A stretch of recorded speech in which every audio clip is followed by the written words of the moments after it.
తాకట్లో ఉన్న బంగారాన్ని విడిపించి ఆ రోజున మార్కెట్ ధర కట్టి మిగిలిన డబ్బును మీకు అందిస్తుంది కొమ్మూరి గోల్డ్.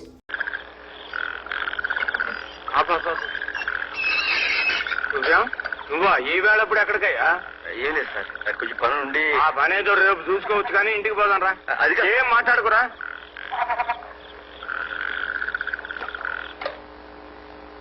చూడాలయ్య మనిషిని వచ్చిన దగ్గర నుంచి ఉలుకోలేదు పలుకులేదు. కారణం చెప్పకుండా మనసులో తానే బాధపడుతున్నాడు. నువ్వు ఎలాగైనా సరే ఇతని చేత మాట్లాడించాలి నీ స్టైల్లో. ఒంటరిగా దిగులు బరువు మోయబోకునేస్తాం, మౌనం చూపిస్తుందా సమస్యలకు మార్గం.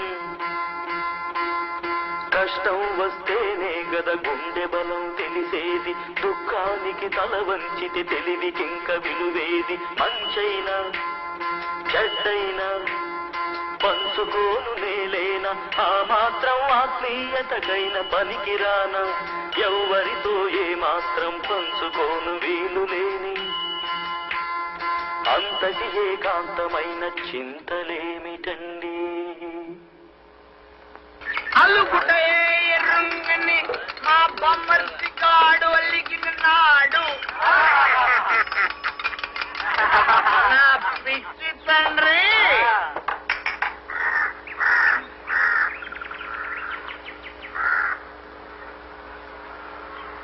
ఇచ్చిన దొరువులు సాలేదా?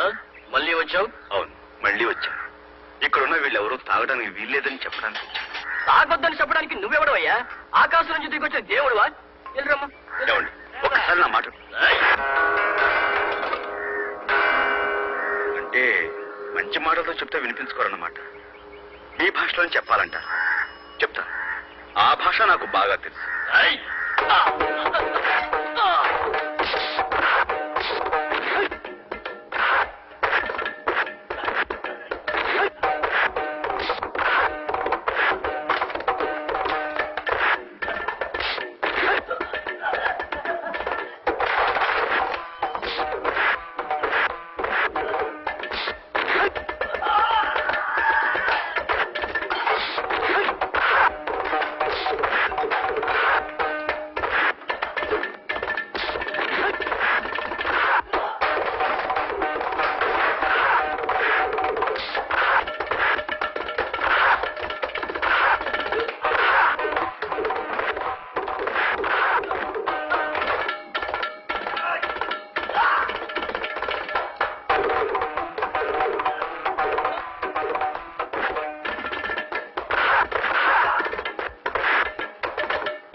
బాబు నన్ను బాబు, మీకు దండం. అందరికీ ఇదే చెప్పడం. ఇక మీద ఎవడన్నా తాగాడంటే ఒళ్ళు కుళ్ళబొడి చెప్పాలంతే.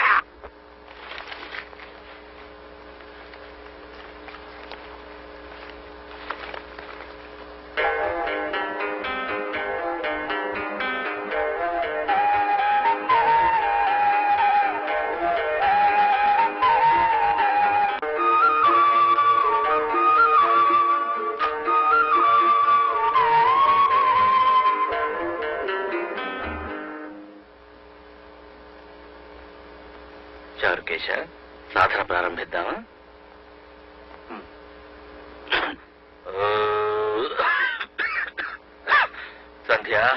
కాస్త మంచినీళ్ళు తీసుకురామ్మా.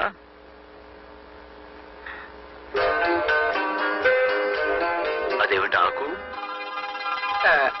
అదే అదేం లేదు గురుగారు, ఈరోజు త్రిపుర సుందరి వ్రతం కదా, ఇల్లంతా మామిడి తోరణాలు కట్టంగా, అది చూడండి.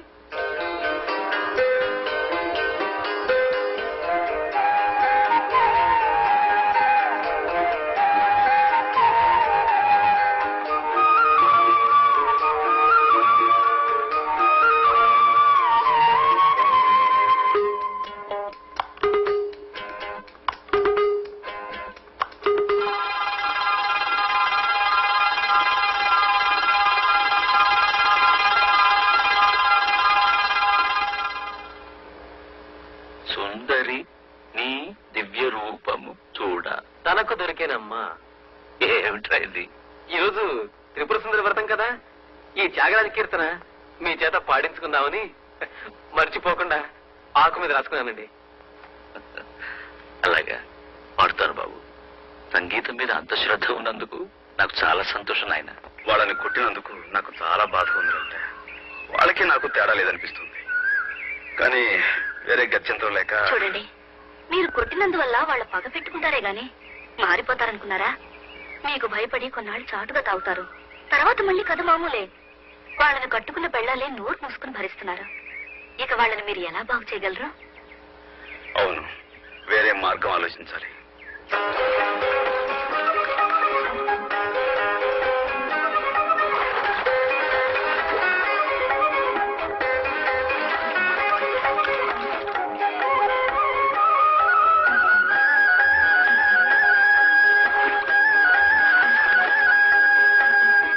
వరద బాధితులు, వరకట్న బాధితులు, కరువు బాధితులు, రాజకీయ బాధితులు, రకరకాల బాధితులున్న మన దేశంలో తాగుబోతు భర్త బాధితులున్నప్పటికీ ఇలా ఒక్కటిగా చేరింది ఎన్నడూ లేదు.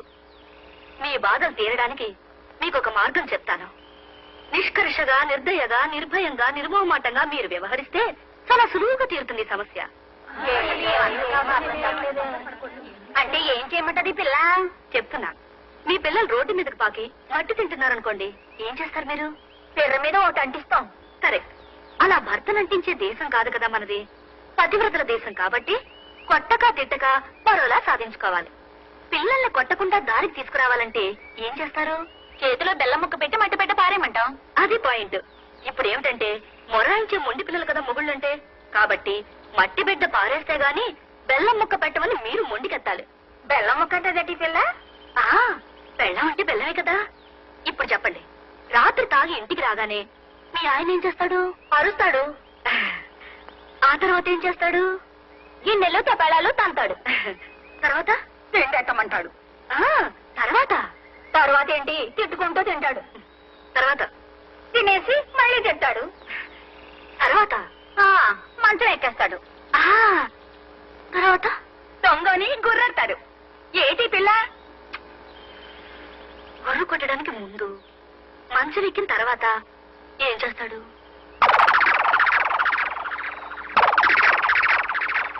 అది ఇక మీద అది వీల్లేదని ఖచ్చితంగా చెప్పేయండి. ఈ రోజు నుండి తాగొస్తే అతని పక్కకు కూడా మీరు వెళ్ళకూడదని ఒట్టు పెట్టుకోండి. ఏ రోజు తాకపోతే ఆ రోజే పక్కకొస్తామని నిక్కచ్చిగా మీ ఆయనతో సవాల్ చేయండి. ఏ కొడతారా? కొన్ని రోజులు దెబ్బలు తినండి. తిడతారా? తిట్టించుకోండి. కానీ పక్కకు మాత్రం రానివ్వకండి. అలా 10 రోజులు పట్టుదలగా ఉండండి. 11వ రోజు తాగకుండా ఇంటికొస్తాడు మీ ఆయన. నా ఇంటికి మట్టుకు రాడు. ఏ గుడిసేదాన్ని కొంపగా పోతాడు. ఎన్నాళ్ళు పోతాడు? ఇల్లు ఇల్లాల్ని వదిలేసి గుడిసెట్టు కొంపలో ఏ మొగుడు ఉండిపోడు. ఇంతకన్నా మగవాడి మీద మరో బ్రహ్మాస్త్రం ఏదీ లేదు. ఒప్పుకుంటారా లేదా? ఒప్పుకున్న వాళ్ళంతా ఈ పక్కకు రండి. 1 2 3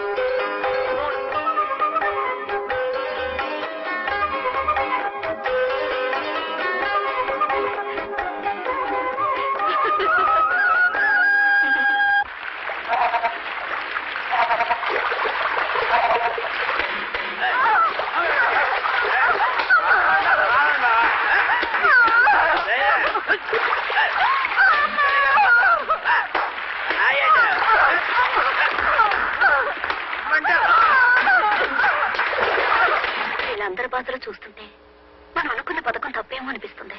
మొత్తానికి ఏమైతే నీవు లలిత, ఊళ్ళో అంతమంది చేత ఒప్పించావు. ఈ ఆడవాళ్ళంతా అదే పట్టుదలతో ఉంటే మనం సగం గెలిచినట్లే. ఆగండి, మన వాళ్ళలో మహాపతివ్రతలు కొంతమంది ఉన్నారు కదా, అదే సమస్య. మానేశాను మానేశాను మానేశాను మానేశాను మానేశాను. కళ్ళు కుండ్లా నిండుగా నువ్వు నా ఎదురుగా ఉండగా నాకు ఎందుకే కళ్ళు? నిన్ను ముట్టుకోకుండా ఈ అన్నాలు బతకల్నే. మానేశాను, నీ మీదట్టు అవనంటే చూడు. మానేశానే. వెంకటేశ్వర మీద ప్రమాణించి. వెంకటేశ్వర ఆడవుడు. వెంకటేశ్వర మీద ప్రమాణం, త్రిమూర్తుల మీద ప్రమాణించి. త్రిమూర్తుల మీద ప్రమాణం, సత్యనారాయణ స్వామి మీద ప్రమాణం, సింహాద్రి అప్పర్ మీద ప్రమాణం. మానేశానే. నువ్వు నన్ను ముట్టుకుని తెస్తాలే. ఈ జన్మలో మళ్ళీ కళ్ళు సారా ముట్టుకునే. సంధ్య, ఎంతకాలం ఇలా దొంగచాటుగా కలవడాలు? చిక్కగా ఉంది. ఈవేళ ఇక్కడికి వచ్చింది చదువు కోసం కాదు, ఈ సంధ్య కోసమే. నీకు తెలుసు కదా, త్యాగరాజస్వామి, ముత్తుస్వామి దీక్షితులు, క్షేత్రయ్య, అన్నమాచార్య, అప్పలాచార్య, ఆత్రేయ, వేటూరి అందరూ అయిపోయారు. మన పెళ్లి మాత్రం కాలేదు. త్వరగా మీ నాన్నతో మాట్లాడు సంధ్య. మా నాన్న సంగతి నీకు తెలుసు కదా, ముక్కు మీద కోపం. సమయం చూసి చెప్తానులే. వాళ్ళ కోసం పడుతూ వాళ్ళం మనం ఊరుకుంటామా? ఓ పని చేద్దాం, అప్పుడు చచ్చినట్టు ఒప్పుకుంటారు. తప్పు చేసేద్దాం.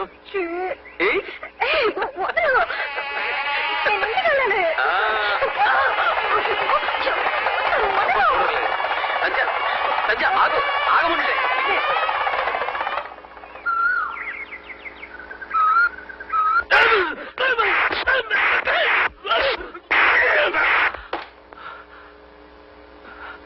అప్రాచుడా, నువ్వు బ్రాహ్మణుడివా? నీకా నేను బ్రహ్మోపదేశం చేశాను? గురువు దైవమని మాయ మాటలు చెప్పి నా వెనక నాకే కోతలు తీస్తావా?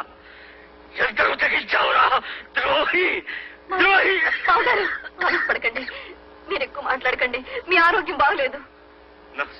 నా సంగీతానికి వారసుడు కావాలని చెప్పి చెరదీశానే గాని నా బిడ్డకు భర్తవు కావాలని కాదురా, కాదు. గణపతి శాస్త్రి కూతురు పెళ్లి చేయాలంటే ఇలాంటి అనాథతో ఏం కర్మరా?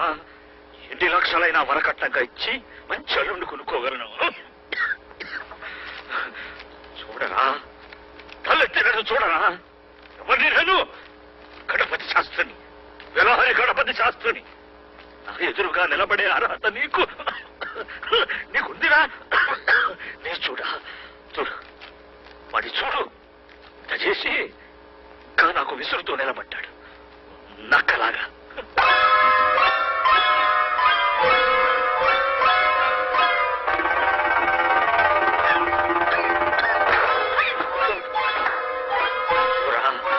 ఈ పాపిష్టి ముఖం ఇంకెప్పుడు నాకు చూపించదు. ఈ నీడ కూడా బిలహరి గణపతి శాస్త్రి ఇంట్లో మరెప్పుడు పడకూడదు. పోరా, పో.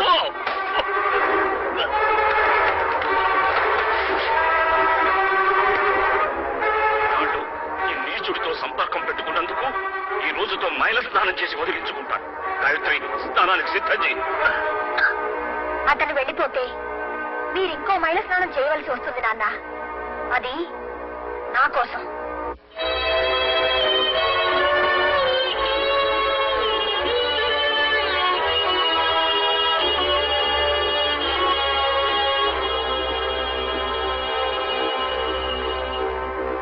బావగారు, వాళ్ళిద్దరూ ఒకరినొకరు ఇష్టపడుతున్నారు. రోజులు మారుతున్నాయి, మనం కూడా మారడం అవసరం అనిపిస్తోంది. అబ్బాయి మన కులమే కదా, ఇంత జరిగాక వాళ్ళిద్దరిని మీరు ఆశీర్వదించడం మంచిదనిపిస్తుంది. పుష్పవాన్ ప్రజావాన్ పశుమాన్ భవతి చంద్రమావాన్ పుష్పవాన్ ప్రజావాన్ పశుమాన్ భవతులకు సుస్వాగతం. మా అమ్మాయిని అల్లుణ్ణి ఆశీర్వదించడానికి వచ్చిన మీకందరికీ నా ధన్యవాదాలు. ఇతనే నా అల్లుడు అని చెప్పుకోవడానికే నాకెంతో గర్వంగా ఉంది. నా పిల్ల పెళ్లికి ఇస్తున్న రిసెప్షన్ లో నేనే కచేరీ చేయాలని పట్టుబట్టాడు మా అల్లుడు. అల్లుడిని అల్లుడుగానే కాకుండా నా ప్రియ శిష్యుడిగా, నా సంగీతానికి నేను ఎన్నుకున్న వారసుడిగా తృప్తిపరచడం నాకు కూడా తృప్తిగా ఉంటుంది. పదలే సంపదలుగా గలవాడిని. ఇతనికి వరకట్నంగా నేను ఏమీ ఇచ్చింది లేదు, నన్ను నోరు తెరిచి అడిగి కూడా లేదు. ఇప్పుడు అడగదలుచుకుంటే ఇవ్వడానికి నేను సిద్ధంగా ఉన్నాను. బిడ్డ తండ్రిగా నువ్వు అడిగిన వరకట్నం ఇస్తాను, అడుగు బాబు. ఇప్పుడు ఏం కావాలని అడుగుతున్నారు మామగారు? ఏం కావాలి అని అడిగితే నేనేం చెప్పను? నాకన్నీ ఇచ్చారు. మామగారు కాకముందు నన్ను కాదన్నారు, కూడదన్నారు, కాలదన్నారు, కాంటించి ఉమ్మారు. అవన్నీ నాకు ఆశీర్వాదాలే.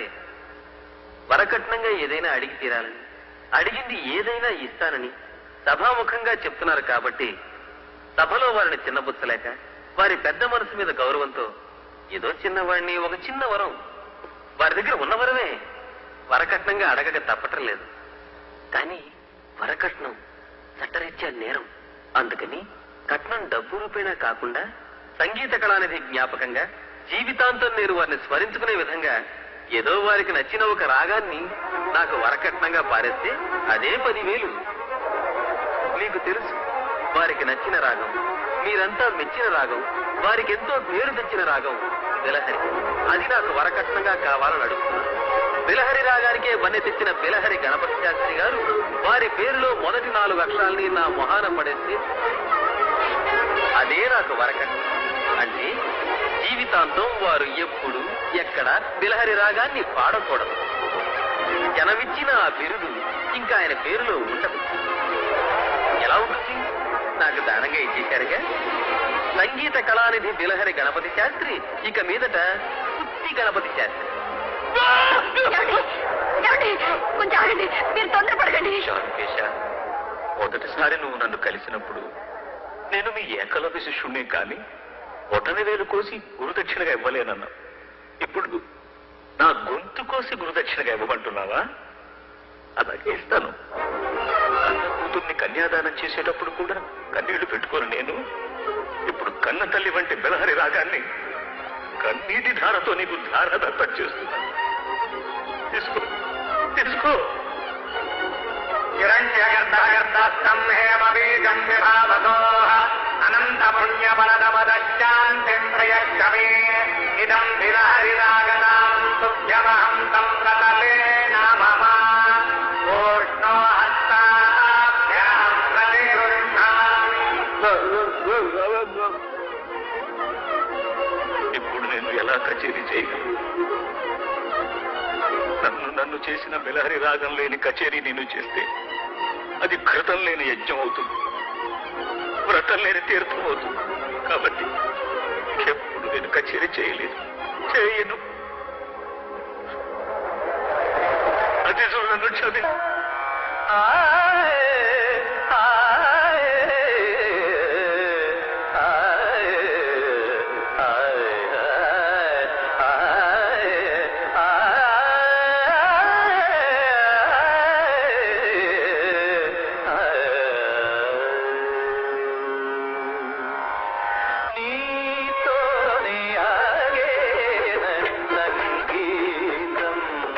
బిలహరి నీతోనే ఆగే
బాబు ఎక్కడికి వెళ్తున్నావు? వదిన నేను అది ఏమిటి భోజనం చేయకుండా వెళ్ళిపోతావా? తారా భోజనం చేద్దు కానీ. వదిన నేను భోజనం అంటే ఏమిటి నసులుతున్నావు? ఏం లేదు వదిన. నేను వెళ్ళొస్తానని నాన్నగారికి చెప్పినా ఆయన కనీసం భోజనం చేసి వెళ్ళమని వదిలే వదిన. అయినా నీ ఇంట్లో నువ్వు భోజనం చేయడానికి ఎవరైనా చెప్పాలటయ్యా? సరే సరే ఉండు, మామగారి చేత నేనే చెప్పిస్తాను.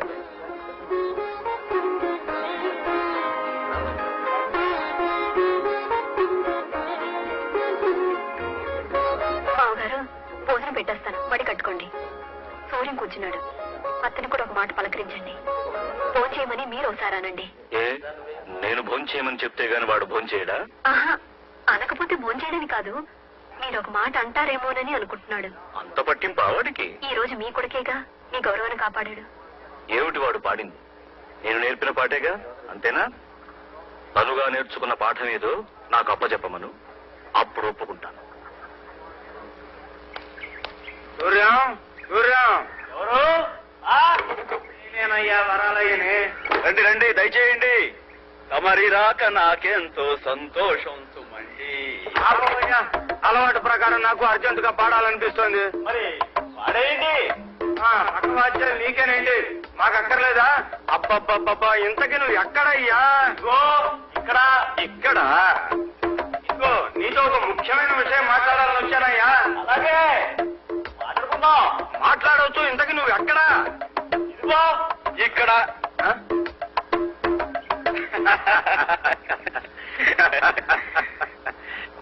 ఎంత సాధించావయ్యా? నేను ఢిల్లీలో సుప్రీం కోర్టు కేసు గెలిచి వచ్చే లోపల నువ్వు ఊరంతటినీ మార్చేసావు. Very good very good very good. ఇప్పుడే మొదలు పెట్టాను. తమలాంటి పెద్దల ఆశీస్సులుంటే నేను ఏమైనా సాధించగలను. రండి. చల్లకొచ్చే ముంత దాచే లాయర్నే కాదయ్యా, ఏది మాట్లాడినా బల్లగుద్ది మాట్లాడడం నాకు అలవాటు. ఇంతకీ మీరేమంటున్నారు? ఎంతకాలం ఉంటే చేతులు కాల్చుకుంటావు? పొద్దున్న టిఫిన్ చేయలేదయ్యా. తినండి. చూడు, నువ్వు మా అమ్మాయి ప్రేమించుకున్న విషయం మీకు తెలుసో లేదో గాని నాకు తెలుసు, ఊళ్ళో వాళ్ళకి తెలుసు. ఇలాంటి విషయాలు ఎక్కువ కాలం వాయిదా వేయకూడదయ్యా. హియరింగ్ అయిపోతూనే జడ్జిమెంట్ అయిపోవాలి. నీకు మా అమ్మాయికి తొందరలోనే పెళ్లి, ఇది నా తీర్పు. ఏమంటావు? కాదన్నా ఉంటే కోర్టు చిక్కరణ అవుతుంది. నాకు అర్థమైంది అర్థమైంది.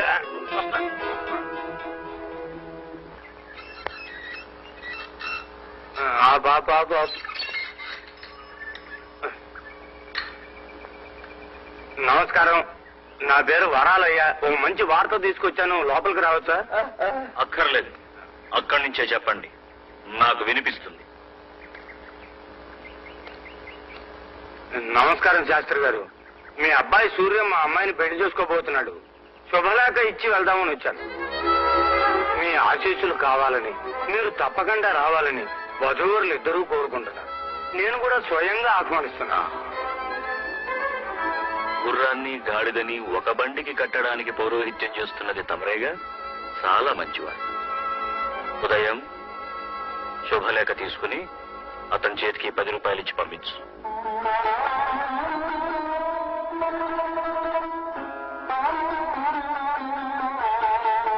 మన గుమ్మంలోకి వచ్చి శుభవార్త చెప్పిన వారికి దారి ఖర్చులు ఇవ్వడం ఆనవాయి.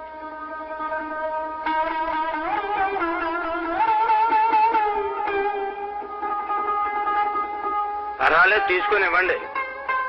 పిలాహరి గణపతి శాస్త్రి గారు కదా, ఆయన జ్ఞాపకంగా ఉంచుకుంటా. ఆయన నోటికి చిల్లు పడింది అనుకున్నాను. నోటికి చిల్లు పడింది. చిల్లు పడ్డవి చల్లవండి.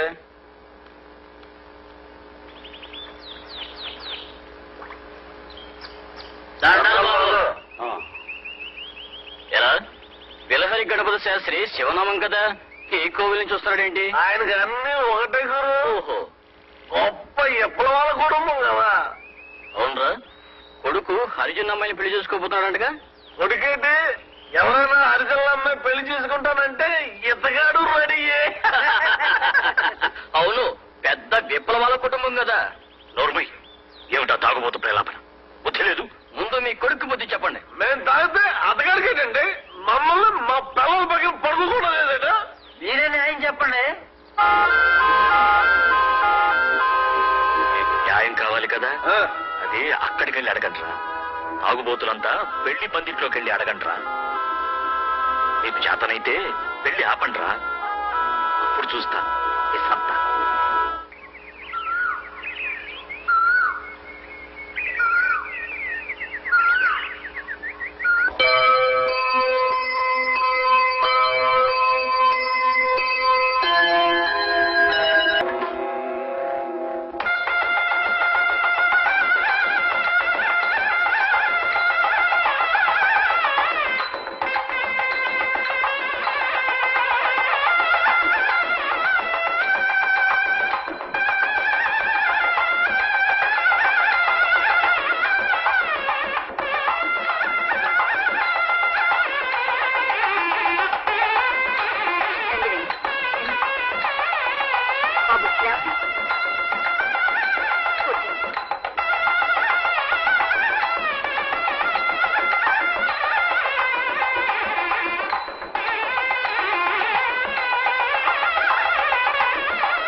పెళ్ళి ఎండావన నక్కల పెళ్ళి, కొండ కొన కుక్కల పెళ్ళి, కుక్కలకి నక్కలకి సంక్రం పెళ్ళి.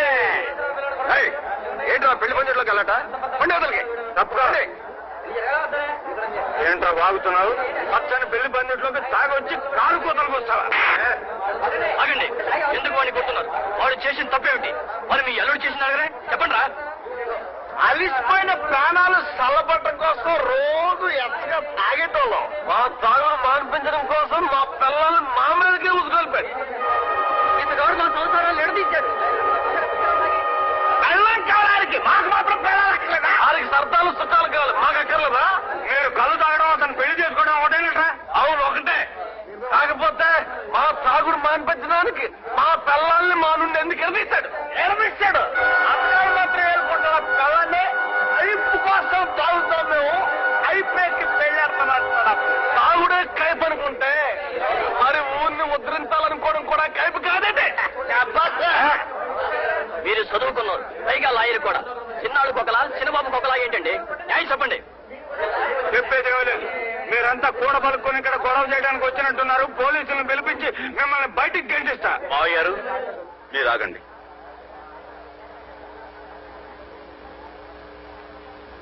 వీళ్ళ విషయంలో మీరు జోక్యం కలగజేసుకోకండి. వీడొచ్చింది నాతో గొడవ పెట్టుకోవడానికి. రావును కిష్టప్ప, చెప్పండి, నాతో చెప్పండి. కొట్టకూడదు మరి. దమ్ముంటే మాటకి జవాబి. మా చేత తాగుడు మాన్పించాలి కదా మీరు. మరి మీరు పెళ్లి మానేయండి, మేము కళ్ళు మానేస్తాం. మాకు కావాల్సిన మానేయండి, మీకు కావాల్సింది మీరు తీసుకోండి. సై అంటే సై, సై అంటే సయ్యే. మీరు ఈ పెళ్లి మానేస్తానని మాట ఇస్తే నా షాప్ మూయించేస్తాను. నా షాప్ ఏమిటి, ఈ చుట్టుపక్కల ఊళ్ళో మా వాళ్ళ షాపులని మూయించేస్తాను. ఛాలెంజ్. ఊరికి ఉపకారం చేయడం నిజంగా మీ ఉద్దేశమే అయితే ఈ పెళ్లి మానేసుకో, అప్పుడు మేము నమ్ముతాం.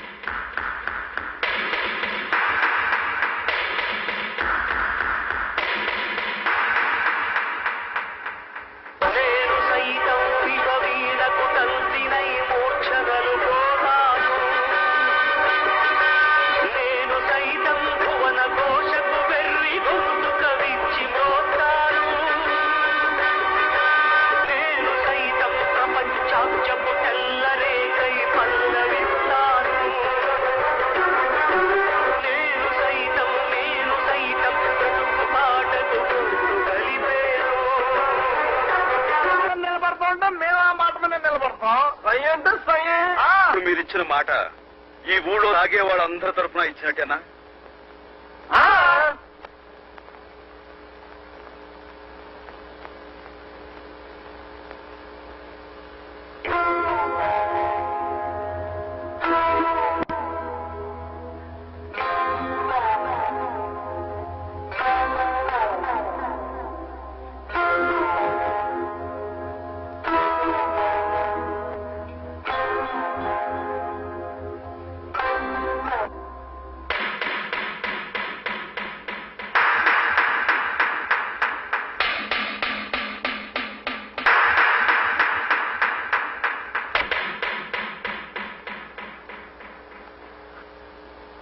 చూడండి, ఇద్దరు పెళ్లి కన్నా ఇద్దరి కళ్యాణమే ముఖ్యం.